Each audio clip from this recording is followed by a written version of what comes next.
Ladies and gentlemen, very welcome. Although we have some problems in the air, but still we are here. And first of all, I would like to say very welcome to the 5th Euromine Expo here in Skellefteå. As said in the program, wherever we go, whatever we do, metals are being used in our daily life.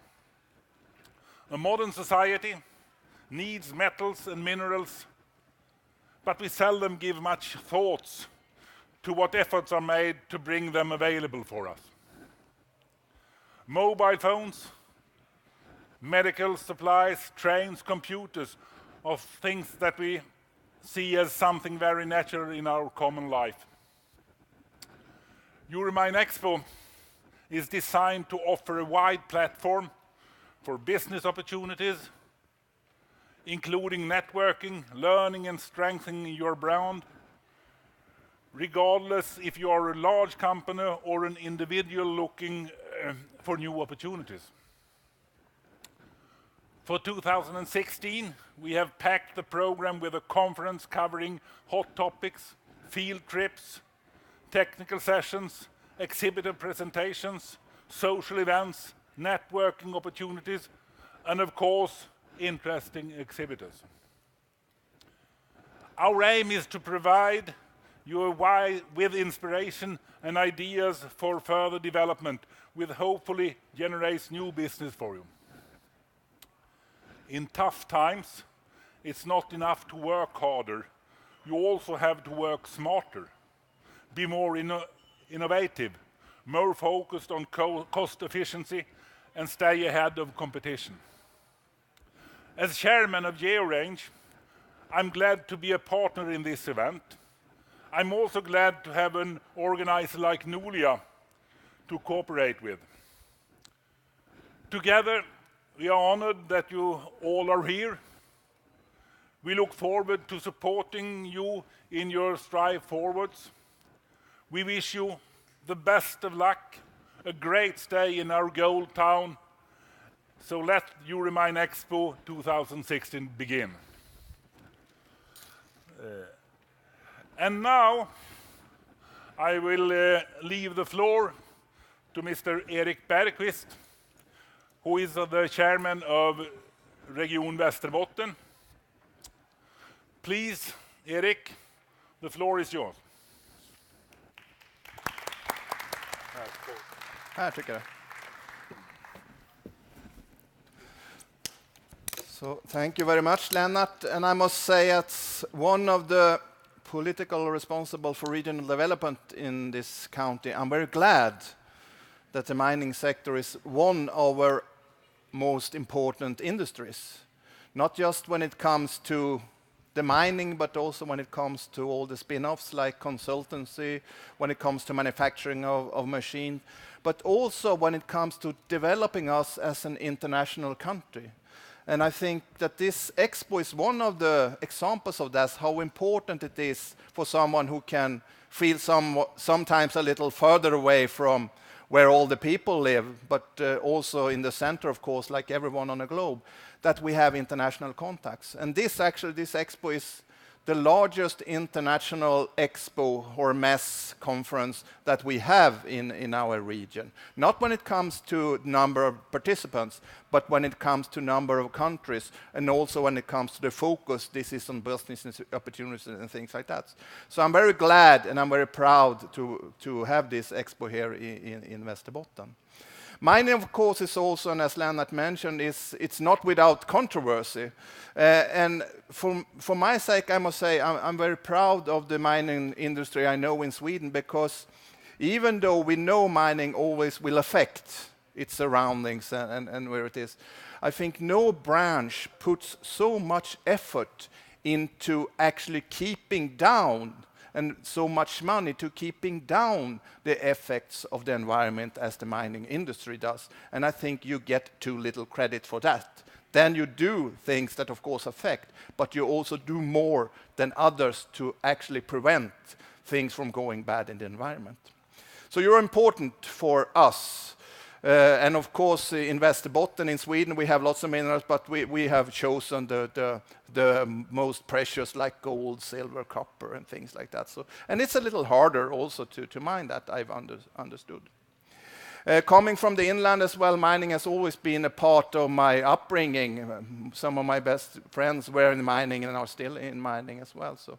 So that's one message to you. You're important, and we are glad to have you here. And we're also glad that you're doing really, really good work for the environment and these effects. And we are glad that we can participate because the world needs minerals, not just our country and our nation, but the whole world. Even the ones criticizing mining, which I think people should do. We should always have a living debate. It's good, both for mining and for people having a more critical sense. But always remember, the ones writing these things on Facebook, they do it on computers, and they couldn't do that without mining, so they are connected to this industry as well. Some people also say that it's a crisis in mining. For me, being an economist, and I don't think it should be even need to be an economist, when prices go down, it affects industry. And for you in the business, you know, this is what's happening in mining. Prices go down, but eventually also prices go up. So it's not a crisis. It will be a crisis perhaps for some companies, but it's the way of things are in the mining business. So I'm very glad that this expo is happening here for the 5th time. I know it will happen more times. I'm very glad that you're here. And I wish you a really, really good stay here in Skellefteå, the gold town of Västerbotten, and I wish you great success in meeting other people in your branch, and perhaps even meeting people outside your branch. Welcome here to Västerbotten and to Skellefteå, and have good days here. Thank you. Okay, thank you, Erik. Due to the fact that this government's address is still in Stockholm, I have the opportunity to have a question to Erik as the leading politician here in Västerbotten. When we see on this part of Europe, we see it as a district with a very central role. And we also developed a regional mineral strategy in the northern part of Sweden, just to take more lead in the work strengthening the industry.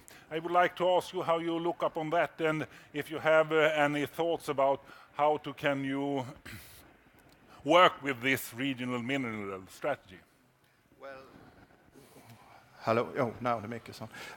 No, we took that mineral strategy together with the county of Norrbotten, and it was during the high prices. Nevertheless, and of course things are going a little slower. Nevertheless, I think it's important that we keep this mineral strategy alive. This expo, I think, is one way, even if it's not a reason from or an effect of the mineral strategy. I think it's one way of keeping it alive. But also, and I know discussions on national level, where people who know the branch, they know that prices will go up, and then we will need this mineral strategy, and we will need the competence outside.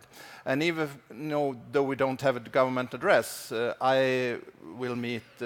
I'm a member of the party's central board. We will have a meeting on Friday, so I will meet the prime minister. So even if they couldn't send the greetings, perhaps we should send our greetings to him when it comes to mining. You can take the greetings to the prime minister and say we missed him here, but. Thank you very much, and you have this present, and I would like to show the first gift. It's first of all, what do you call this, en kåsa? Well, something you drink out of? A Nordic mug. A Nordic mug. And we also have this small. You know that the stones have specific, they can help you in a specific way. And here we have put this stone, green aventurine. Ah, that's beautiful. You give a more open life and a more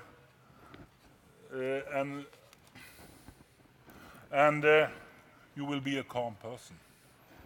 What? A con person? A calm person. A calm person. Okay. A common person. You still are a Thank common you. person. That's much Okay, better. Erik. Thank you very much, Lennart. Thank you very much. Thank you. And we'll give him a hand. Tack så mycket, Lennart. Okay, as I mentioned, we have just sent our greetings to the Prime Minister. Erik would take them with him. And when you speak with the Prime Minister, you can also say we have a national mineral strategy that he can take care of.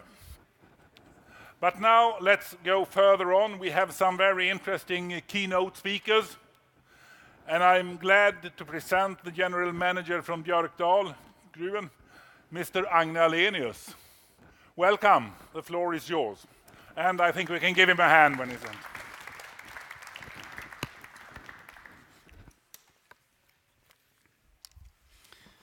Thank you very much. It's a pleasure for me to be here. Unfortunately, our COO, who was planned to stand here, Mr. Dominic Duffy, had some problems with some logistics, but I'm honored to be here anyhow, and I will do my very best to please you.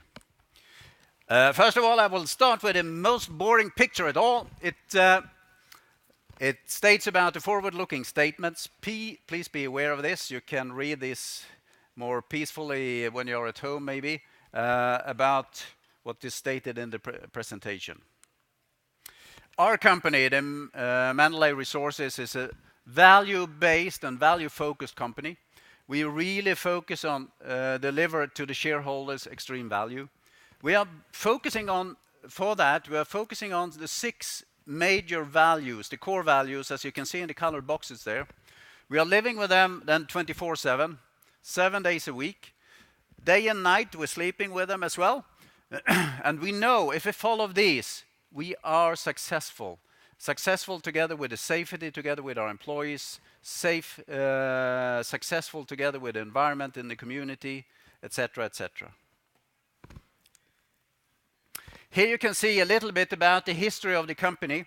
We are working we have operating mines in 3 continents, in 3 operating mines. 2009, when the company started, we purchased the Costerfield underground gold and antimony mine in Australia. 2010, we purchased the Cerro Bayo in Chile, which is a gold-silver mine underground. 2013, we acquired a gold-silver project in northern Chile. And the best one, then 2014, when they purchased the Björkdal mine here in Sweden.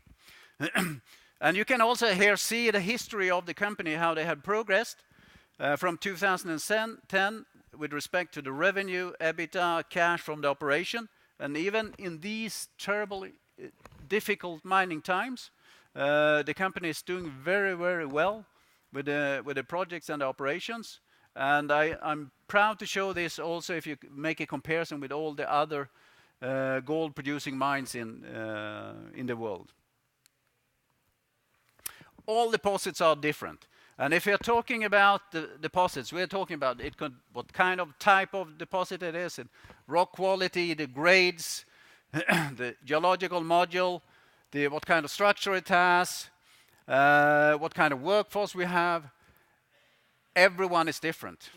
But together with this, if we can analyze this very adequate, we can select the mining method which is the most suitable one, which can be the most safest one, the most productive one, the most cost-efficient one, and that also that minimize the dilution and optimize the recovery. I will now talk about a couple of case studies. This is the one, the Cerro Bayo mine in Chile. As I mentioned to you, it's an underground mine.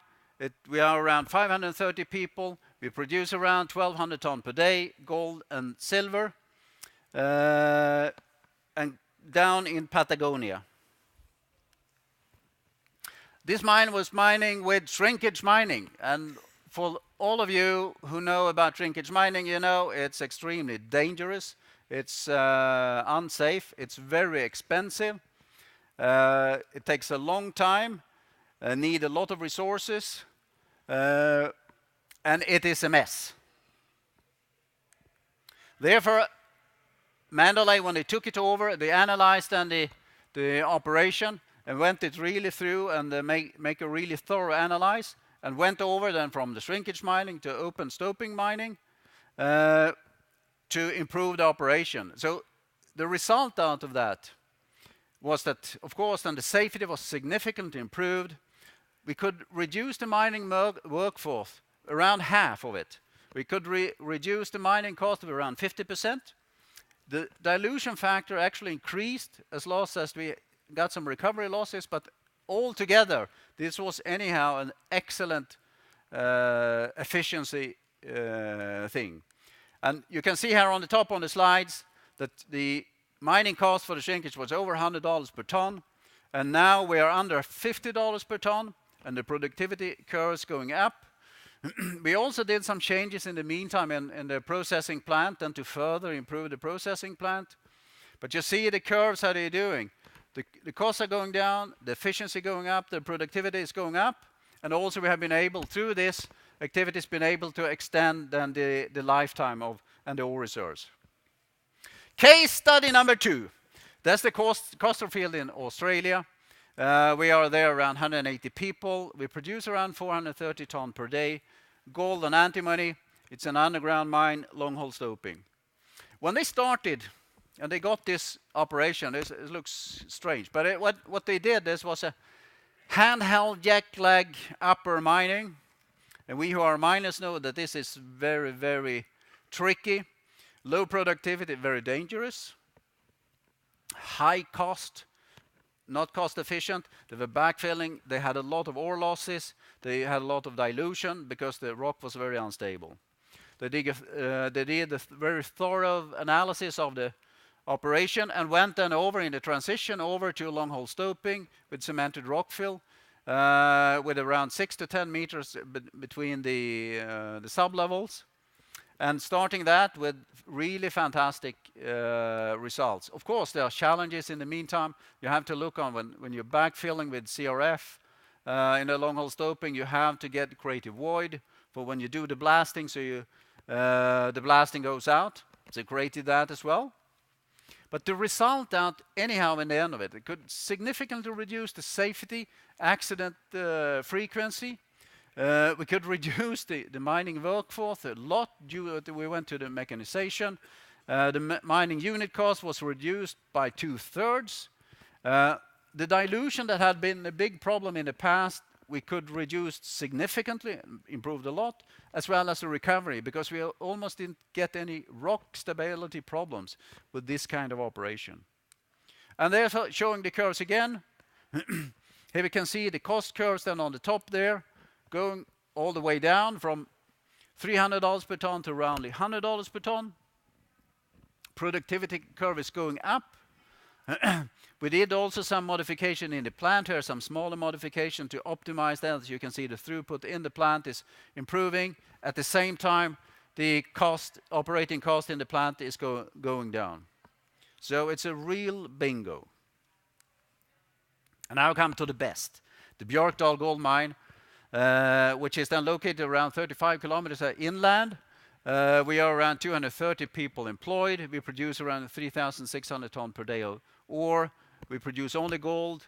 We recover around 88% of the gold. It's an open pit combination with underground long hole stoping. This is when we are mining, we're chasing the quartz veins. So we go in a gallery on the top of the quartz vein. We go in a gallery on the lower level on the quartz vein. And in the past, they didn't do any grade control at all. They just followed the vein and mined everything. So what we are starting to do now, we are making grade control in each cut in the sampling, which means that we were able then to discard then around 30-40% of the waste. And of course, the best of it, which we can see, is then up in the end of on the slide there, that the grades, the feed grade going up, both for the development ore as well as for the stoping. Well, we could be more selective when we have been able to define where are the gold really in the quartz vein and where are it not. We have also established a laboratory on site to be able to get faster feedback on the grade controls to speed up the process. This, of course, has meant that we are developing more, and as you can see on the lower slide, we're developing now around 50% more to get more quartz vein available. The safety is a key issue for us in Mandalay. It's really, really important, and you can really see on the curves here, the trend is going down. We're spending money on it, yes, we do. We work a lot of the safety, but it's the most important thing that we have. And I must say I'm really honored and proud to say also that after a history of a fair amount of accidents, the last 7 months in Björkdal we have not had one single lost time injury, which is really, really important. The summary of the innovation then, the 2 steps. Step back, look on a big picture, choose the most efficient current mining method, and that will be a game changer. And then continue focus on the continuous productivity improvement, then to boost efficiency and the production. But where are we going forward now, and what will we do? It's absolutely clear Mandalay is continuing and looking for new acquisitions and projects. We believe in gold and precious metals. We also believe in bringing undervalued projects to efficient and viable operation, and we will continue doing that. How are we going to do it? Yeah, one thing is then automation, and it's really to make more with less, but in a safer way. And in various areas, we're talking about equipment. I know there's a lot of presentations here these couple of days, which will be very, very interesting. But also, if you talk about planning, maintenance, you name it, the automation is really the future for us to ensure that we will be efficient in the long term. Financing of these areas is very, very important. New technologies for technical breakthrough. I will not mention anything. You have to come to the Mandalay seminar tomorrow at 12:30 at this place, then you will get to know more. We have to be more flexible within the workforce and the management. We know that we have to be faster, take new decisions. Decisions that were taken 5 years ago maybe isn't the right way to go today. And that put effort on how we are leading and managing the mines, that we are quick to take decision to going forward. We need a stable jurisdiction. We need really clear rules with no rooms for own interpretation. Important.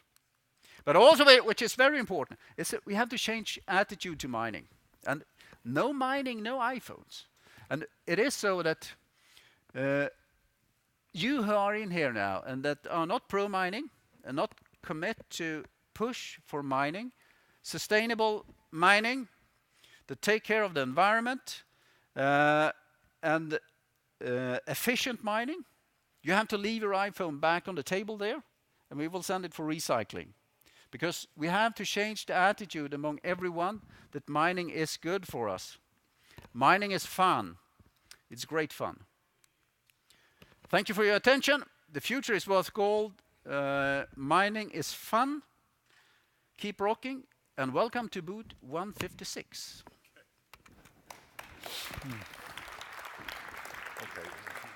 Okay, thank you very much. I suppose when you were abroad last, you were in Mexico? Yes. Just one question. You have showed 3 different case studies. If you compare those 3 countries, it was South America, Australia, and Sweden. What are the similarities and what are the differences? I mean, everywhere I have the honor then to work abroad for many, many years, and there's a lot of similarities. The equipment is often very similar. You have all to work with the people in a totally different way. The attitude and the knowledge level are totally different. And for example, we have the good thing here in Sweden that most everyone are well educated, speaking languages. They often have a post degree and things like that, which makes it different. You have to approach it slightly different. I think there's if you look on in many countries, it's important you have to work more with it's politics. It's a lot of more conversations, and here in Sweden we have a slightly clearer and more stable jurisdiction, which is good for us, which is very good for us. Okay, Thank you very much. It was booth 156. 156, yes. Thank you very much. Thank you. And here you have your video. Okay. Okay, you all know where you can meet Mendeley. And now to the second keynote speaker. We are glad here to present the CTO from Outotec, Mr. Kari Knutila. Welcome, the floor is yours, and we give him a hand.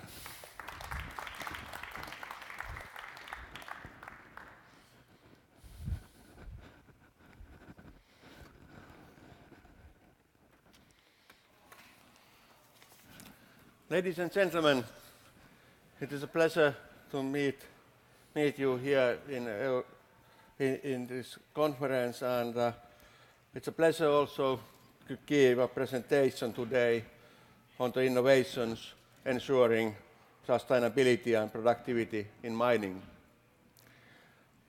Our world is far from perfect. We need innovations to address the increasing challenges in our industry. Innovations are also essential in mining companies, as the low prices of metals and economic turmoil are factors that affect everyone in many ways. This uncertainty is forcing mining companies to focus on their operating costs. At the same time, the focus is shifting from a long-term perspective to short-term and ad hoc activities, which may weaken the operations. This could happen, for example, when cancelling regular maintenance, postponing brownfield investments, or simply laying off employees. Many mining operations are taking huge risks in their present cost-cutting approach. It could be argued that cost-cutting is also an easy solution to improve competitiveness, when in fact everybody should be concentrating on value creation. Continuous improvement and operational excellence generate more value than focusing on costs alone. To overcome this challenge, mining companies need to focus on innovativeness, as it will both solve the dilemma and create new opportunities for improvement. Innovativeness can be fostered by asking simple questions like how to produce more, consume less, produce with less, emit less, improve safety, and maintain stability. By asking questions and finding solutions, it is possible to create much more value than just by cutting costs. Value creation can be achieved through energy savings, managing water usage, focusing on improving recoveries, increasing output and throughput, and ensuring operational reliability, availability, and safety. The other driver for innovativeness is sustainability. The license to operate is no longer self-evident in today's society. The debate on mining has intensified with the increase of mining activities, and attitudes towards mining have become more critical. While mining activities involve high expectations, there is also fears of irreversible changes and damage to nature and to other lines of business. As sore points have emerged, more extensive discussions are required on conditions for the mining industry's operations and on development needs within the industry. Therefore, the management of environmental issues and safe operations have become a prerequisite for the license to operate. Responsible mining is being a good corporate citizen, not just complying with all laws and regulations, but also going beyond. The beyond approach consists of progressive action and proactive development of relationships with stakeholders, which creates confidence in the mining ecosystem. The environmental legislations are tightening globally. Water scarcity and water costs present a big challenge in many mining countries. On the other hand, the environmental incidents at the mine site have a highly negative shareholder impact and affect the reputation of the mining sector as a whole. Further, mining operations need to decrease energy consumption and cut CO2 emissions. The operational improvements ensure that reliability and availability of mining advance environmental sustainability and finally guarantee license to operate. Therefore, it is evident that environmental sustainability and profitability can go hand in hand. Next, I will give some concrete examples of how we can improve productivity at the mining operations. The examples consist of modernization, automatization, water management, and tailings management. Ensuring that operations run without interruption improves recoveries and reduces energy consumption. Predictive maintenance improves the reliability, and digitalization of process control systems ensures that the process is constantly managed and provides feedback. It is essential to improve operational efficiency with debottlenecking or brownfield investments such as modernizations. For example, environmental friendliness is difficult to attain if a production process is outdated, the equipment is inefficient, or if the regulations are tightening. In order to maintain profitability, it is imperative to improve the efficiency of existing assets. This means ensuring smooth plant operation by developing a flexible process that can cope with changes in ore. Maintaining equipment reliability and minimizing startup losses. Modernizations of concentrators with efficient large flotation cells enable total optimized flotation performance and improved productivity.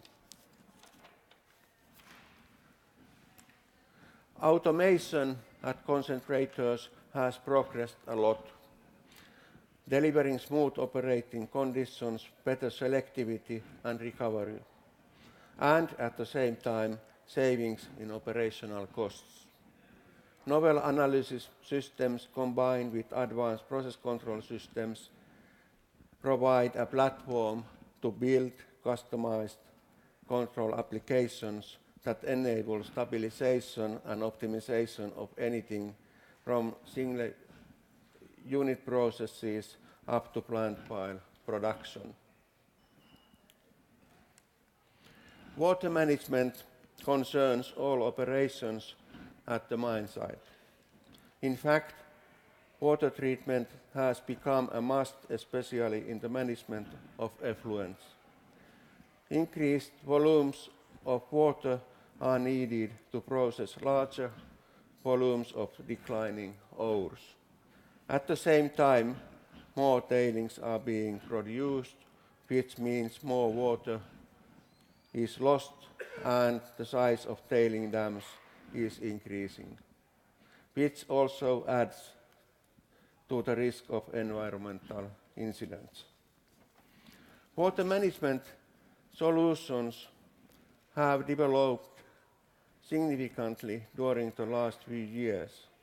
Dewatering solutions with tailored cleaning and separate water loops in the process enable the recycling of waters, and water-efficient concentrator solutions can achieve a recycling yield up to 90%. However, this recycling requires the control of water quality. Therefore, water treatment requires a systematic approach and advanced process technology. Holistic mine-site water management saves operating costs and minimizes environmental surprises. It can be accomplished by utilizing a dynamic plant simulation model. In addition to water management, tailings management has also become increasingly important at mines. Applying best practices in tailings management will bring significant operational cost savings and reduce safety risks. Paste and dry stacking combined with closed water loops are the best available technologies for conserving water with the concentrator environment. Furthermore, risk can be significantly reduced by decreasing the amount of water in the surface tailings storage facilities. In summary, these challenging times with their economic turmoil demand innovativeness and value creation. Innovativeness through new technological solutions, process know-how and digitalization ensure improved productivity in mining and moreover, more return on investment. At the same time, the environmental reliability is progressing. Consequently, we need a turnaround in mindset from cost-cutting to innovation and to fostering sustainability and productivity. Thank you.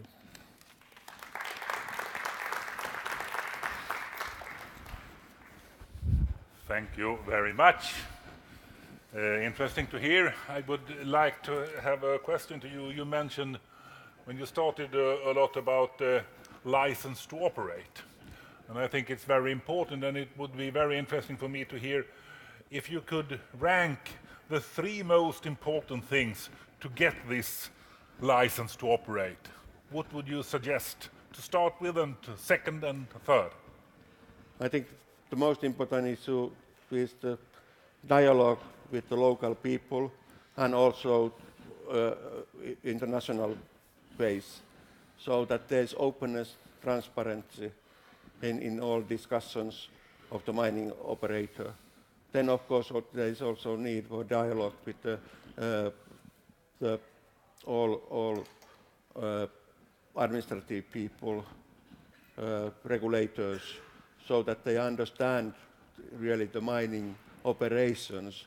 There is still a lot of gap in governmental understanding what is really mining process. Okay, I think, but the most important thing is dialogue on different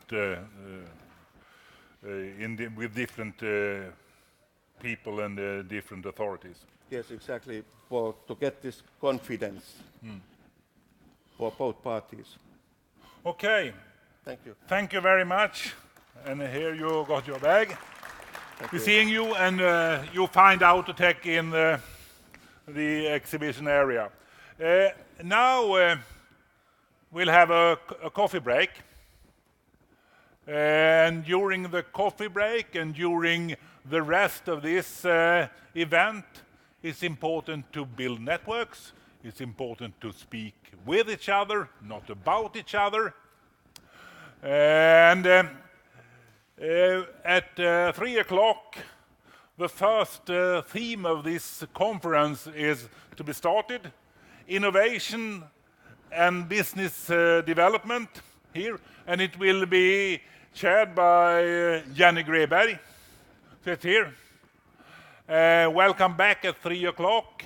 But now, a coffee break, as we say in Sweden, fika. And again, speak with each other, not about each other. Have a good day.